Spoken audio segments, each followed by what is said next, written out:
he calls you in pain.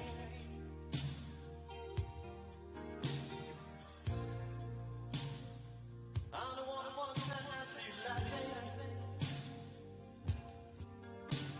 I only want to see you laughing in the purple rain.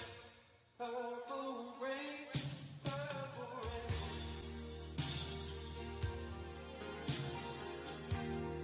Purple rain, purple rain.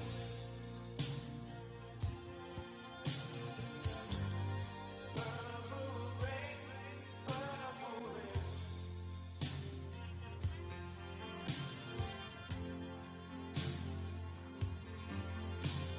Only want to see you bathing in the purple rain. I wanna be your weekend lover.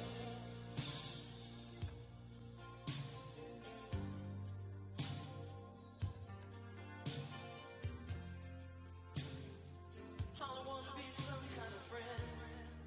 Hey. Baby, I can never steal you from another.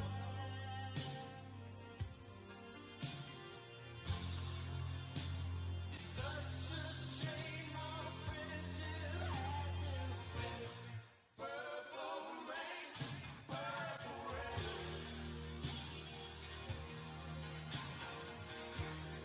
Purple rain, purple rain.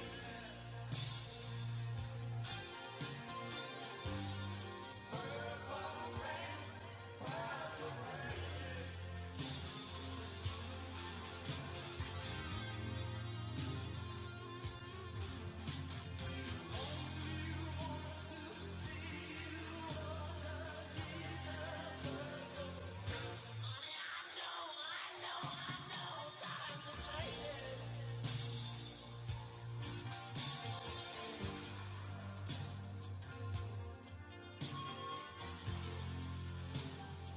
It's time we all reach out for something new.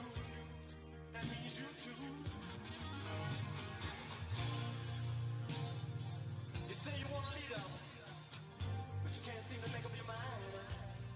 I think you better close and let me guide you to the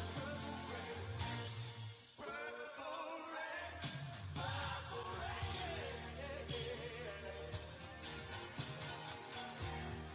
Purple rain, purple rain. Good morning, everyone. My name is Rhonda White, and I'm honoured to have been asked to officiate at this celebration of life for Scott McVICAR, Senior Constable in the New South Wales Police Service. Before we begin the service, can I please ask that you turn off your phones and switch them to silent? If you all live in the same household, feel free to move your chairs closer to each other to support each other. Today's service will be opened with the valedictory read by Superintendent Steve Luxer, District Commander, New England Police District.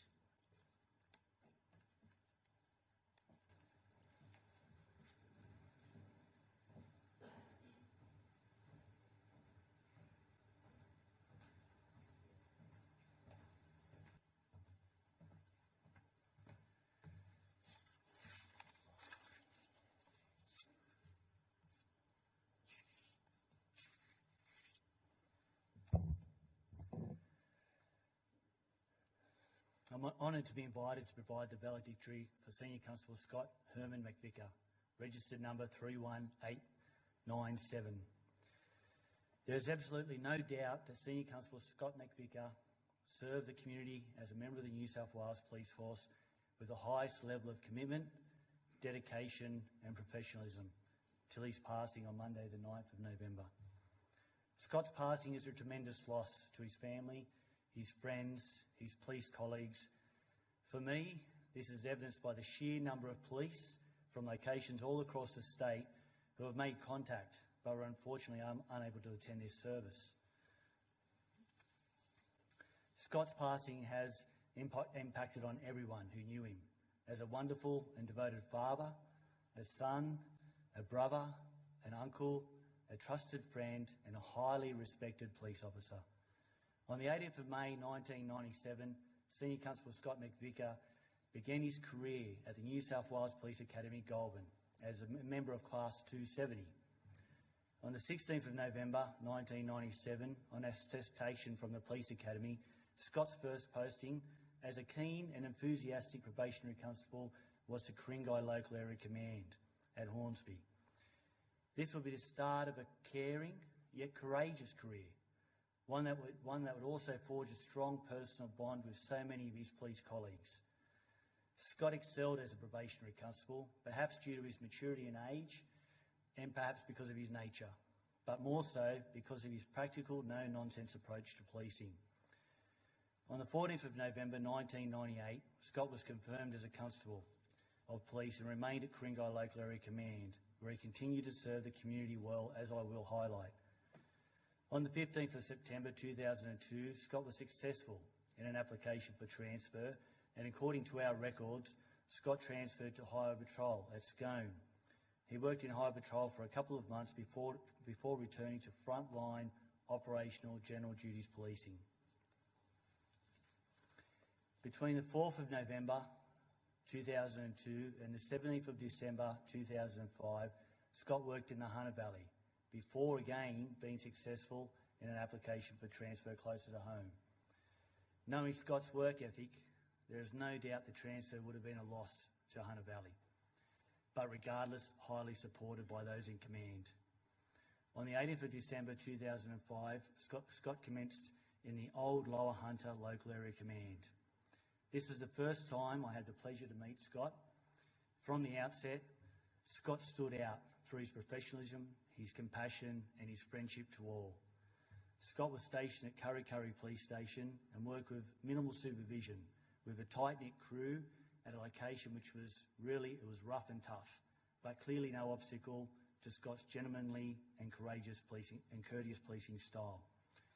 Scott was measured in his policing and known to be one of those quiet achievers. To me, he was just one of those classic cool and calm cops who made no fuss and simply put his head down and did his job.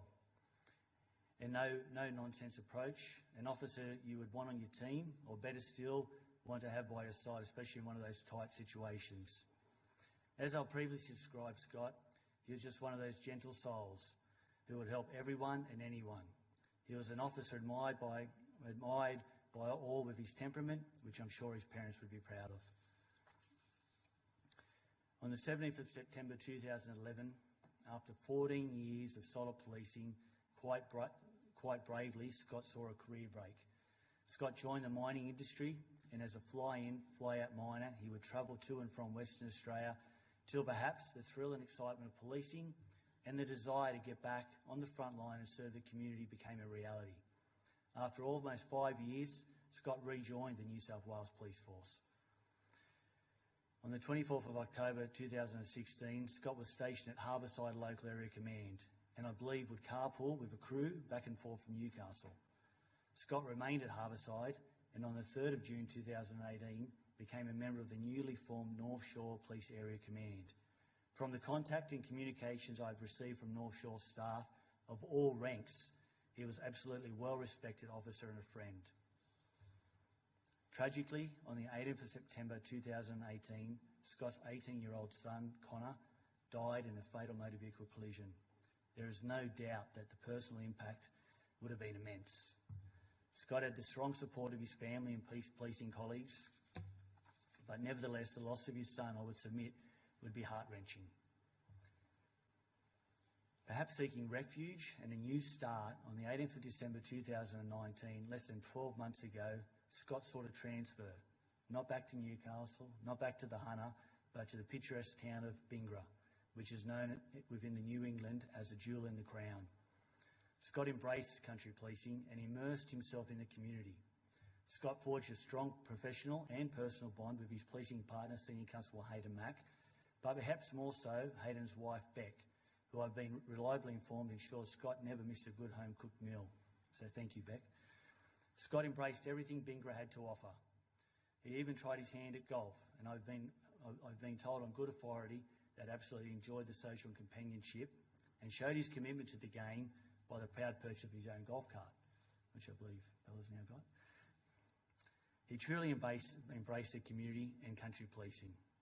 On the 4th of August, while on tour of the New England Police District with our Police Commissioner and our Region Commander, I bumped into Scott at Warriata Police Station while eating scones and jam. There'd be no other way. I hadn't seen Scott for several years, but I know the solace it gave me knowing that he was a member of the New England team. Someone I could trust, someone who was reliable, and well, someone you just want on your team. Scott was just a good bloke. Scott was an absolute welcome to the Inverell sector, who, like so many of his Hunter Valley, Lower Hunter, Central Hunter, Harbourside and North Shore colleagues are here today, led by Scott's Sergeant Cameron Payne and his Chief Inspector Rowan O'Brien. There was absolutely no doubt about Scott's policing ability. This is evidenced by the fact that he commenced relieving as a sergeant with only 5 years' experience while still at his first station. Scott relieved as a sergeant at every station he worked, again recognition of the trust and respect he had from his peers, but also those in command. On reviewing Scott's service history, there was no surprise that it was littered with complimentary remarks from early in his career.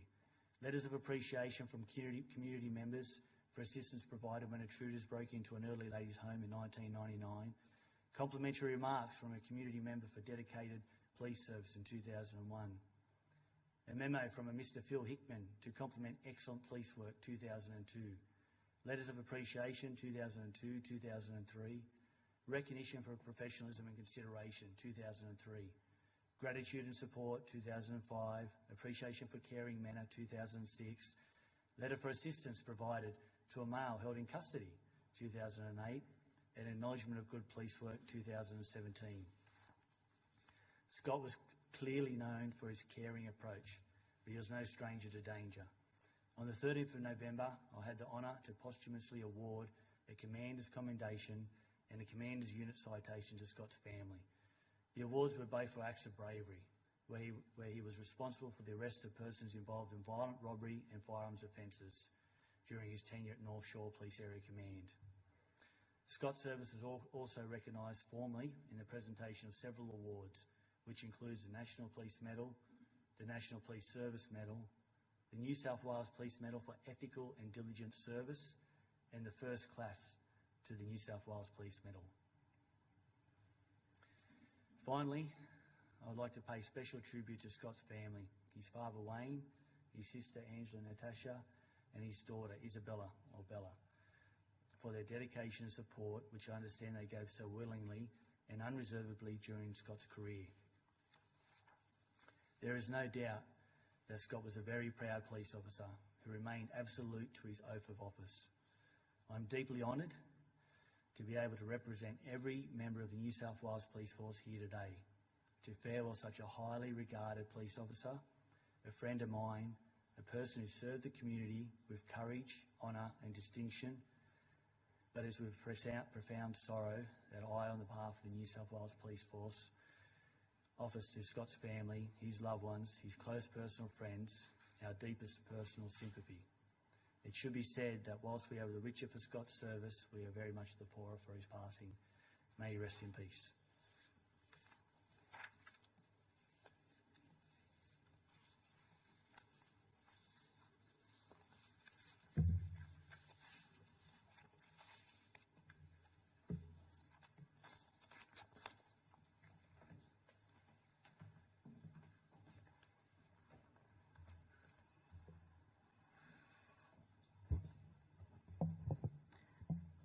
Thank you, Superintendent Luxer, and also to the large New South Wales Police contingent here today to honour their friend and their colleague. I know the care and support you've given the family over the last few weeks, and your participation and presence here today has meant so much to Scott's family. The family also wishes to thank all those who are here today, as well as those who have reached out to offer support, love and kindness in the last few weeks. They are so blessed to have you watching over them. It has been an incredibly difficult and challenging few weeks for you all. The shock and disbelief from losing someone so suddenly is enormous. However, Scott also found life difficult at times and challenging over the years. And whilst we will not dwell on this, by gathering here today to remember and honour him, we are offering you all a chance to be at peace with what has happened, and we trust that Scott has found his own peace too. The ripple effect of loss is large. When someone we love leaves our world, it seems to stop turning. Our lives are thrown out of kilter. We are amazed that life continues on around us. How can that be when our lives have been irrevocably changed? Whilst it's hard to reconcile our feelings of deep grief and loss with anything positive, they actually are. Great grief is the product of great love.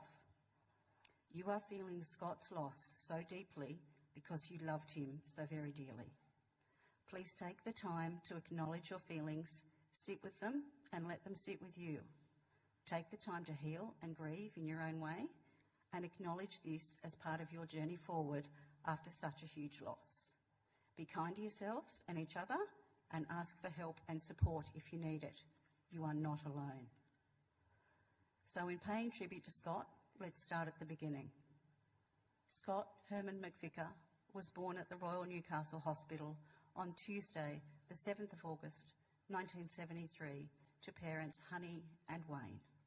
Scott lived in Newcastle most of his life, but spent 8 months living in Germany in 1977, where he celebrated his 4th birthday there with his mum, auntie, uncle and grandparents. Scott had 2 beautiful children who he loved with all his heart, Connor and Bella. Connor's loss in 2018 all but broke Scott's heart. He was also brother to Angela and Natasha, brother-in-law to Danny and Nathan, and uncle to George, Zane and Olivia. He was former husband to Stephanie and devoted former partner to Shelley.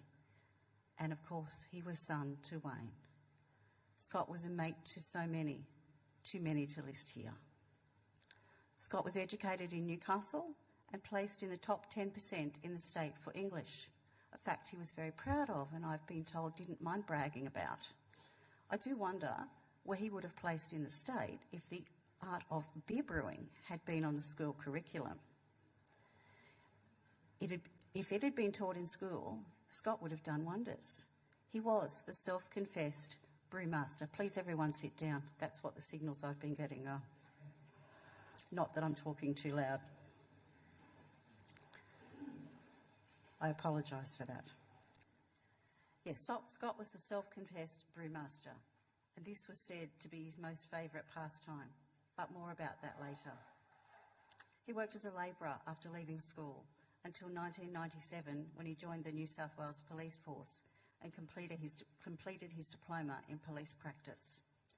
He remained in the police force until 2011 and then spent the next 5 years working in the mining industry as a truck operator and crew trainer. He was also in the Army Reserve for a time. In 2016, Scott returned to the New South Wales Police Force, where he remained. His last posting was in Bingara in 2019. When I asked the family to tell me a little about Scott, there was a little giggle. The first words out of their mouth was that he was a larrikin. Funny and always happy to be the prankster. But they also told me of his compassion, his empathy, and his willingness to help anyone he could. During this time in the police force, they are sure that his compassion and care for those he came across in his line of duty may well have changed their lives. He was the bearer of a big and kind heart, giving the utmost to his family, his friends, his job, and the people he met along the way. He will be missed by so many. Scott was also a Mad Dragons fan.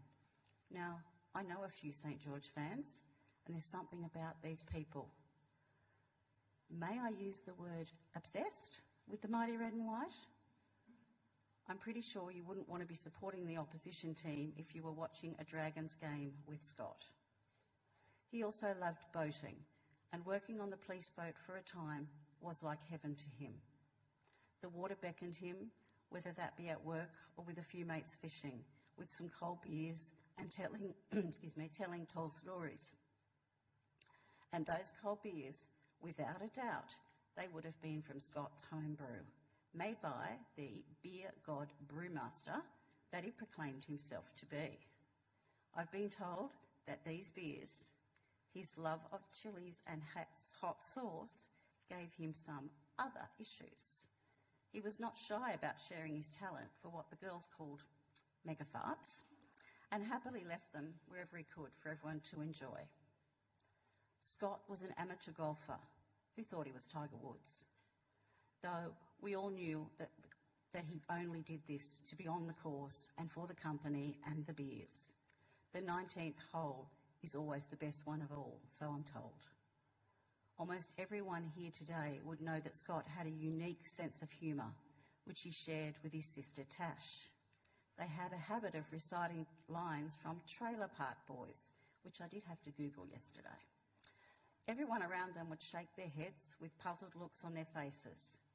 I think he enjoyed reciting the lines as much as he enjoyed looking at everyone's face and their eye rolls. And Scott had the most broad, some might say bizarre, taste in music, which was often referred to by Shelley as music bipolar. From hardcore metal to a little bit of country, right through to the 70s, love ballads. People here today would attest to Scott's love of torturing his guests with Al Green and Air Supply, but you know I think that would have been pretty good. And now I remind you of the girls' giggle and the use of the word larrikin. Scott was absolutely that, and so much more. He was a loving, caring, compassionate, funny man. He was larger than life, and his absence will be so greatly felt by you all. I'd now like to ask Bella to come up and share a few words in tribute of her beloved dad.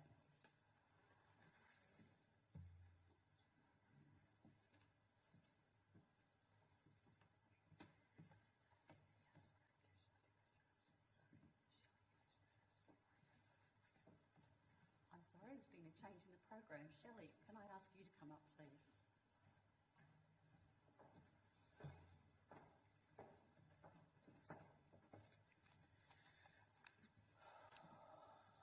First of all, I'd just like to thank Scott's family for putting together a beautiful service and all the hard work that you've put in over the last couple of weeks.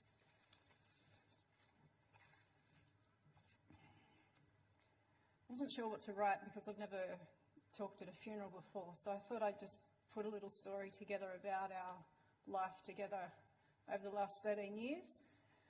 And a lot of it actually has been covered already.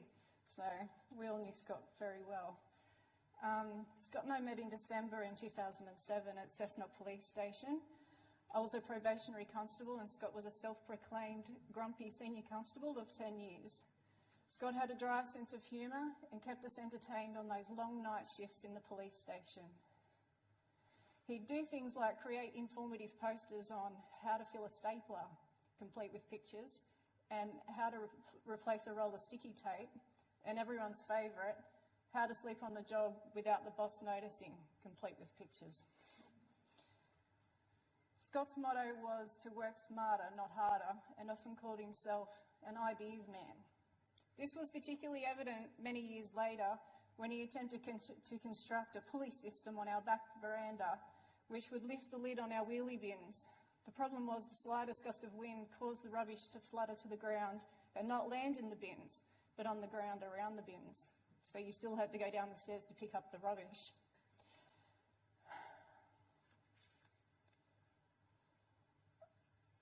We started off on Team 4 together at Cessnock, and he'd tell me a few war stories. And one of those stories was the time he was a keen young constable and chased a group of youths through a park. And as he turned a corner, his foot slipped on a foil bag full of chips and gravy, causing an injury to his knee. And for the next 12 years or so, whenever I tried to put him to work, he'd complain about his chips and gravy knee hurting him and he had to sit down and have a beer. So I never really got too far with him with that. It wasn't long before I met Scott's family, his beautiful mum, Honey, his dad, Wayne, his beautiful sisters, Ange and Tash, and his two children, Connor and Bella, who he loved very much, and his grandparents. I introduced Scott to my parents, and he and my dad formed an instant bond and became close mates. They'd often call each other and talk about God only knows what, and they'd often bicker with each other about who owned what yellow Stanley tape measure. It's the one with the blue paint. No, it's the one with the yellow paint. And they'd carry on for that for the next couple of years, every time they were in each other's garage. We rented a house together for the first couple of years and then bought our first home together at Waihee Point. I remember the first time we drove up High Street to our new home and we saw our new neighbour standing out the front of his house holding a largie in a brown paper bag, Scott otherwise called a thermostatically controlled cooling device. And Scott turned and said to me, him and I will get on just fine. And our relationship with those neighbours, Scott and Sonia Herford and Richard, developed into a lifelong friendship that we'll never forget.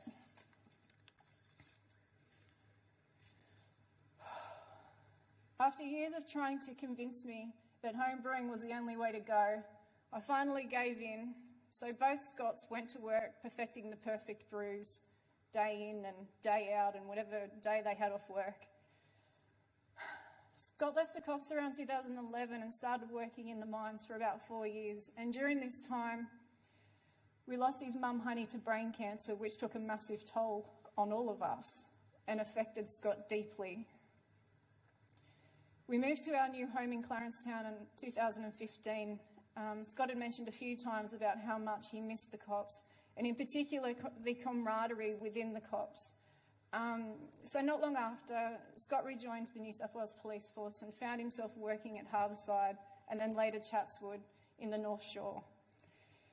He worked with an amazing crew and looked forward to every shift with them. They had a group chat. His phone was just constantly beeping and beeping, and you'd see his head down because they were working out bar, and I think he looked forward to every shift that he worked with those guys. A couple of years later, we lost Connor, and the heartfelt support we received from the North Shore Police District was unquestionable and very much appreciated. Our relationship was a roller coaster. We were two very different people but loved each other all the same. And in December 2019, Scott transferred to Bingra, which was not an easy decision, and we spent weeks billing over it together. It didn't take long before Scott fell in love with the place and the people who lived there. Scott took pride in his new position as lockup keeper and was quickly adopted by the beautiful Mac family, Beck and Hayden. He constantly sent me photos of Beck's cooking and convinced Hayden that home brew was the only way to go. Scott loved the simple things in life: his mates, his family, gaming, wearing thongs to every single occasion, chili beer, 70s love songs, Ford motor cars, and the Dragons, just to name a few. Before Scott left us, he sent me an email. In this email, he said, "Tell my family I'm sorry and I love them. Your dad too. Cherish our good times, please. I love them. I will somehow be forever with you.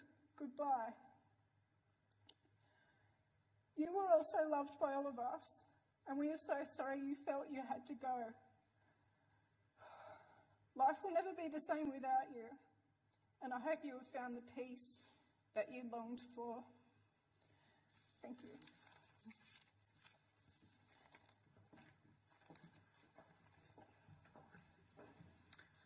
Thank you, Shelley. Connection. More stories with us. Scott's friend Troy, tell us about his mate. Morning, everyone. For those, my name is Troy Graham. I've known Scott his whole life, as our parents were best friends growing up. And today it is an honour to be mates. Known as Scotty, Herman, can't mention, had so many mates. He had his schoolmates, Bathurst mates, his fishing mates,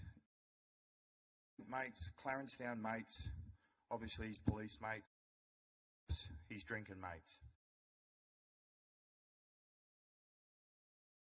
You were his drinking mate.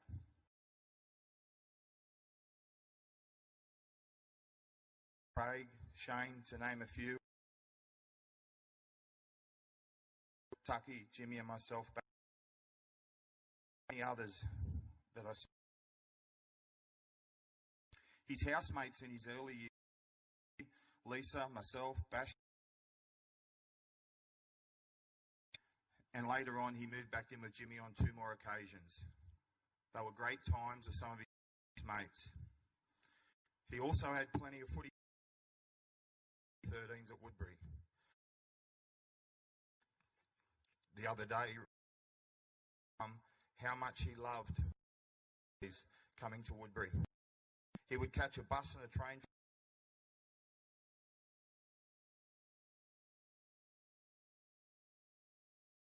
He then played for Beresfield, Morpeth.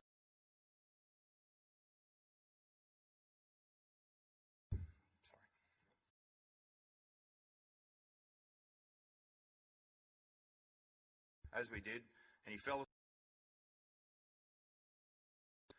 The next day, me and his mates went to see him play. No sign of Scott. No mobiles back then, no way to get hold of him.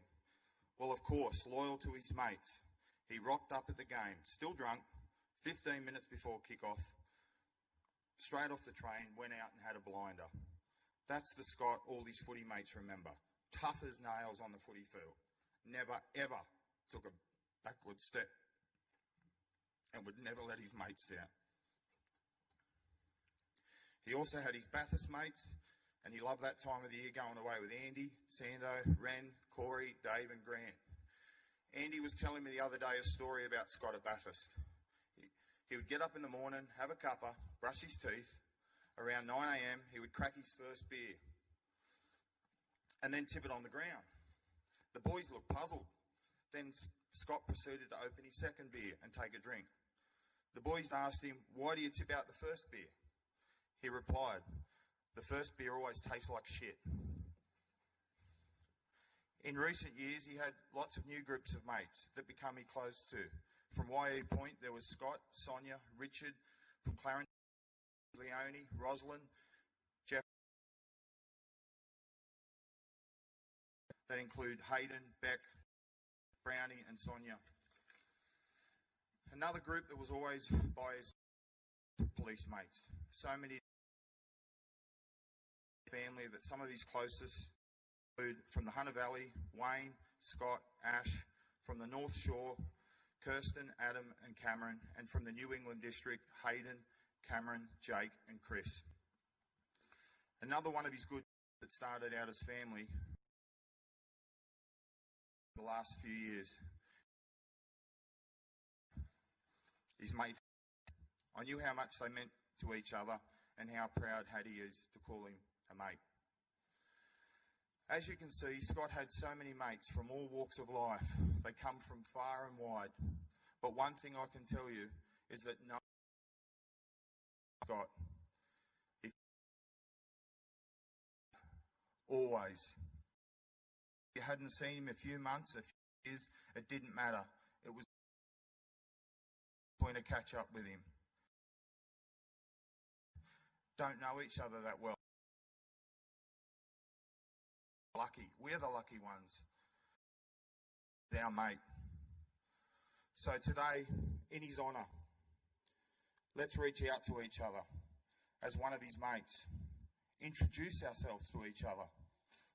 Share our stories with each other.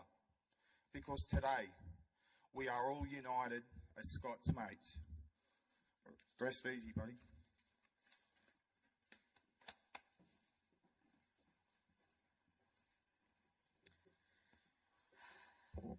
Thank you, Troy. Friendships are so special.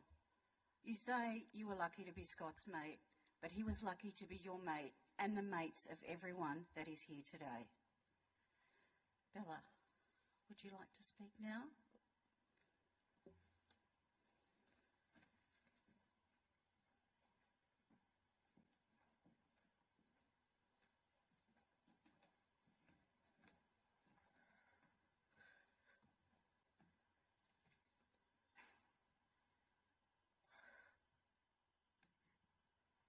didn't really plan to write anything.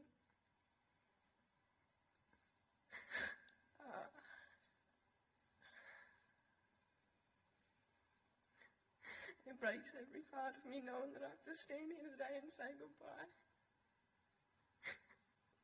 to both of my heroes.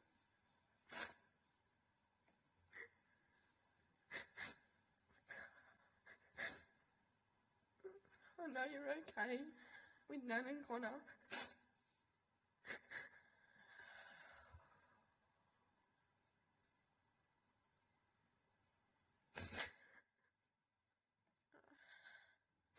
I don't know who's going to walk me down the aisle. I'll be the grandfather to my kids. But I know that they're going to know about you.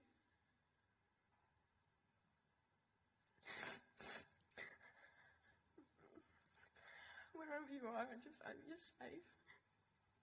And with Connor, I love you.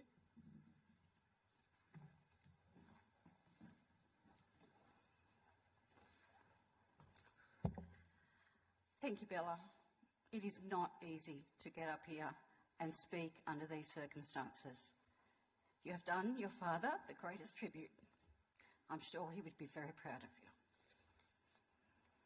A person's life and their legacy cannot be measured by the number of years they spent on this earth. Their legacy is measured by what they did in those years. There is a beautiful poem written by Linda Ellis called The Dash, which I will now read for you. I read of a man who stood to speak at the funeral of a friend. He referred to the dates on the tombstone from the beginning to the end. He noted that first came the date of birth and spoke the following date with tears. But he said what mattered most of all was the dash between the years.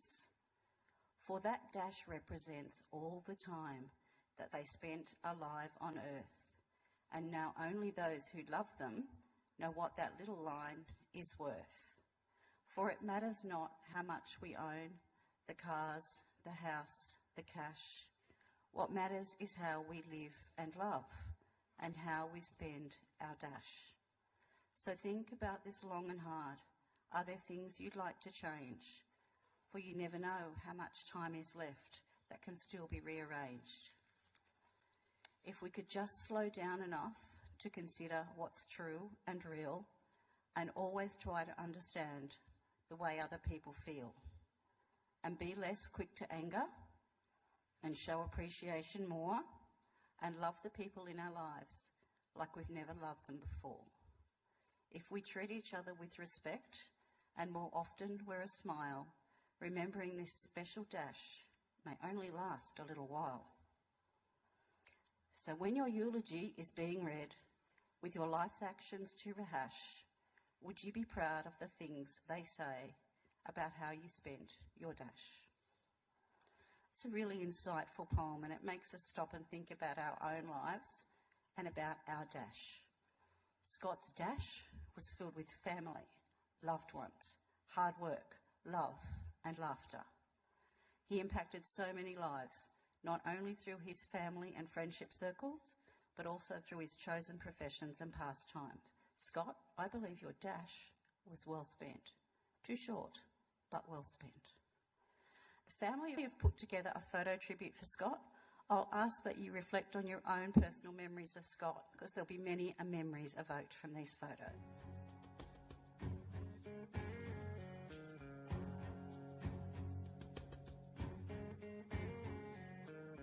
Come stop your crying, it will be alright.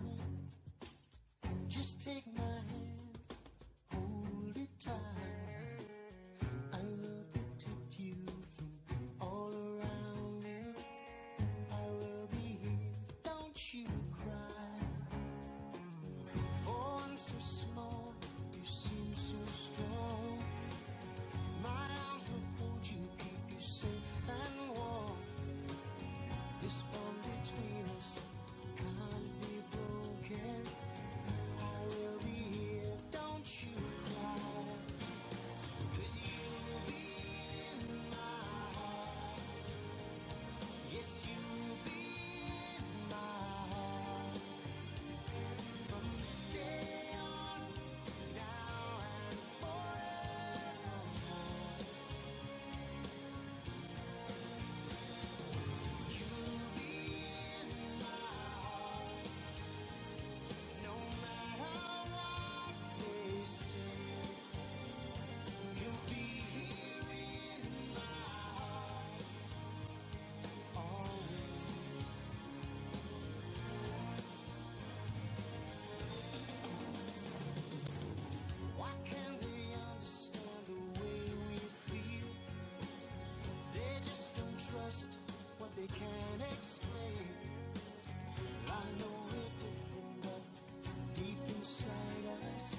look over your shoulder.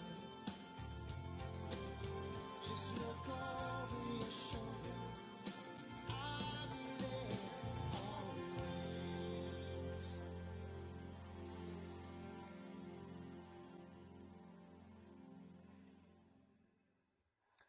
I looked around the chapel while these photos were being screened, and whilst I can see sadness, I see smiles, love, and beautiful memories. It is those memories that will sustain you in the coming weeks and months. Please treasure these beautiful memories.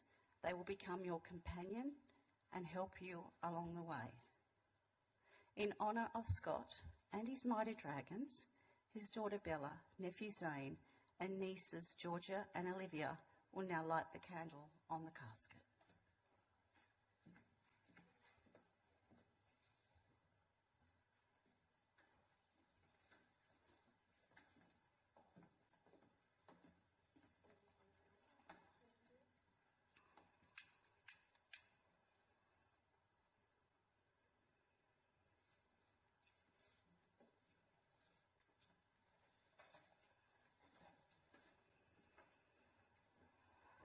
Thank you all. That was such a special thing to do. Ladies and gentlemen inside the chapel, up the front here are some red markers. And on behalf of the family, I invite you to come and write a message for Scott on his casket. If we can start with the family first and work our way through the rows. Thank you.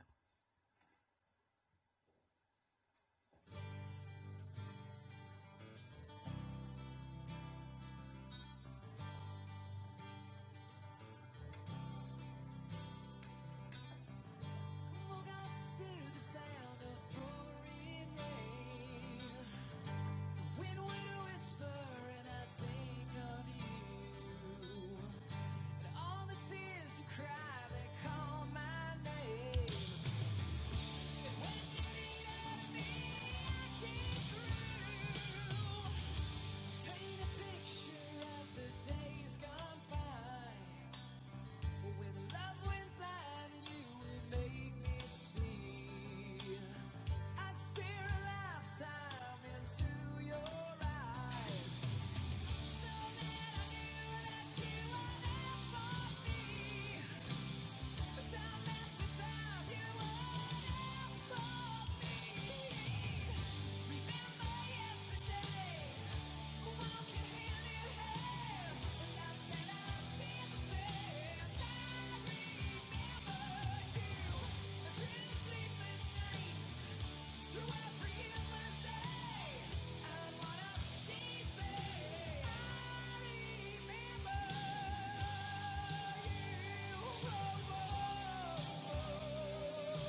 was really beautiful.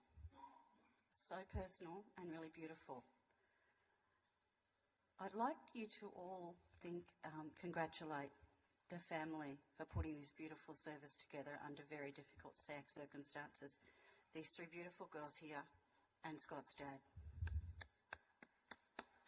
Well done, girls.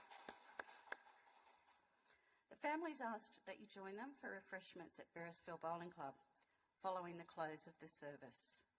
That will be a beautiful opportunity for you to offer your condolences and raise a glass in Scott's honour. Family and friends, would you now stand, please, as we conclude the ceremony?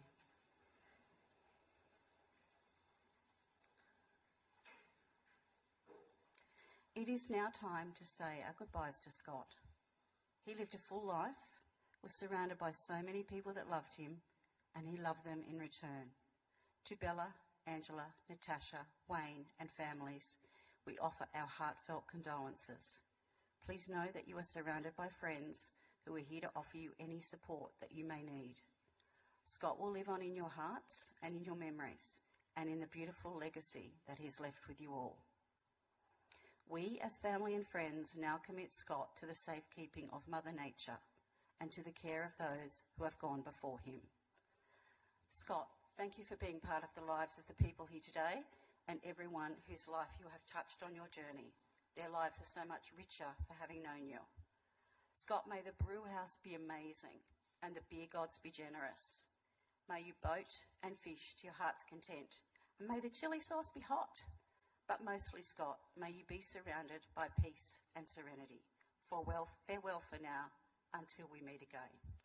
If you can just please remain standing for the family to exit the chapel and then follow them. Thank you, everyone.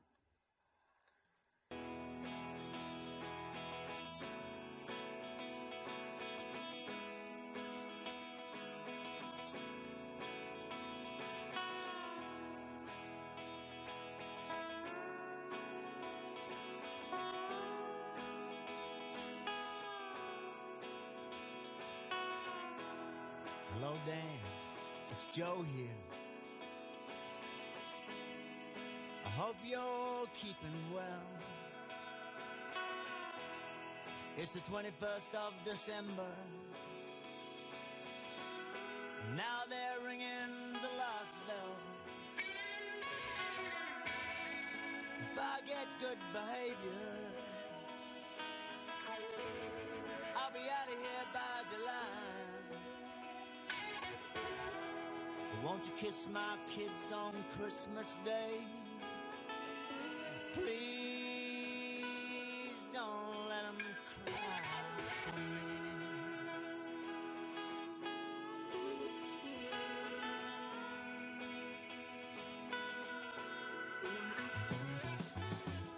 I guess the brothers are driving down from Queensland, and Stella's flying in from the coast. They say it's gonna be 100 degrees, even more maybe. But that won't stop the road. Who's gonna make the gravy now? I bet it won't taste the same. But just that flour, salt, a little red wine. Don't forget $1 for tomato sauce for sweetness and that extra